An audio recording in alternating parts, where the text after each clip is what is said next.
आपण पाहताय शिंदखेडा माझा टीव्ही न्यूज, जे सत्य तीच बातमी।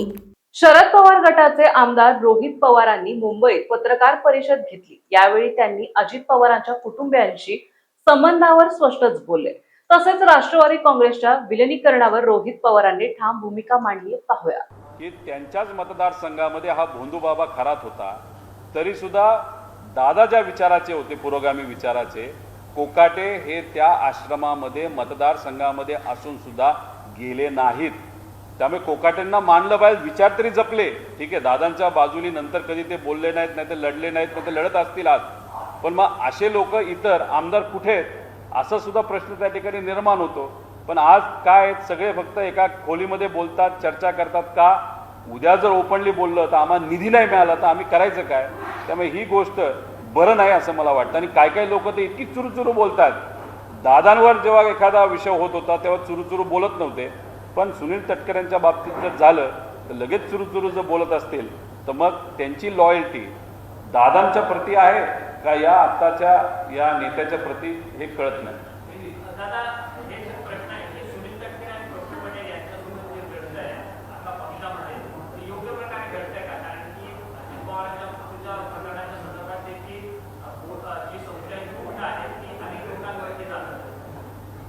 माझं एवढंच मत आहे की मी जे काही भूमिका मांडतो कदाचित त्यांच्या पक्षात पण आणि माझ्या पक्षात पण काही लोकांना ती आवडणार नाही, पण माझा स्वभाव थोडासा असा असल्यामुळे आणि मी सरळ सरळ बोलत असल्यामुळे आणि गेल्या काही महिन्यांमध्ये म्हणजे दादा जेव्हा हयातीत होते त्यांनी ज्या गोष्टी मला सांगितलेल्या आहेत त्या गोष्टी ज्या मी काय ऐकलेल्या आहेत, त्यामुळे त्यांच्यावर जे घडतंय म्हणजे सुनील तटकरे आणि प्रफुल्ल पटेल हे योग्यच घडतंय असं मला वाटतंय।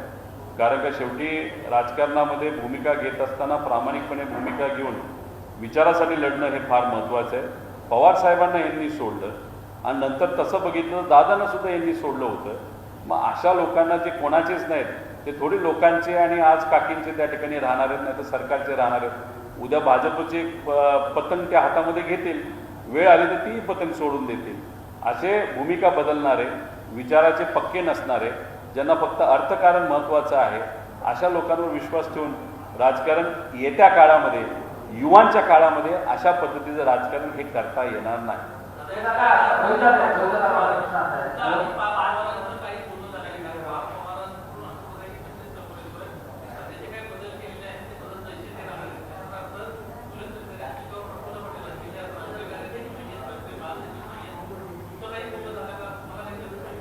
फार जेव्हा VSR मधून प्रवास केला त्यांनी आणि काल काही दिवसांपूर्वी जेव्हा राम मोहन नायडूंबरोबर काकींचा फोटो मी बघितला त्यानंतर मी कोणाशी चर्चा केली नाही आणि मला करायची सुद्धा इच्छा नाही। कारण आम्ही प्रामाणिकपणे तिथं लढतोय, आम्ही पोलीस स्टेशनला जातोय, आम्ही न्यायालयामध्ये जातोय, लोकांपर्यंत जातोय, CID पर्यंत जातोय, प्रामाणिकपणे लढतोय। आणि ह्या सगळ्या गोष्टी बघितल्यानंतर दुर्दैवाने आम्हाला प्रश्न असा पडतो, खरंच आम्ही लढलं पाहिजे का नाही लढलं पाहिजे? त्यामुळे ह्या सगळ्या घटना घडल्यानंतर मी काय अजून त्यांना बोललेलो नाही। मी तेव्हा बोलेल जेव्हा ही जी अजितदादांची केस आहे ती CBIला या येणाऱ्या 28 तारखेच्या आधी जर सुपूर्द केली जाईल या राज्य सरकारकडनं, मी स्वतः जाईल, सुनित्रा काकींचा सुद्धा सत्कार करेल, CM साहेबांचा सुद्धा करेल, शिंदे साहेबांचा सुद्धा करेल आणि पार्थ माझा लहान भाऊ असला आणि त्या पक्षाचा आता पदाच्या बाबतीत तो मोठा नेता त्या पक्षामध्ये असला तरी पार्थचा जाऊन सुद्धा मी त्या ठिकाणी सत्कार करेल जर अजितदादांची केस हे CBIकडे येणाऱ्या 28 तारखेच्या आधी त्यांनी पाठवली तर।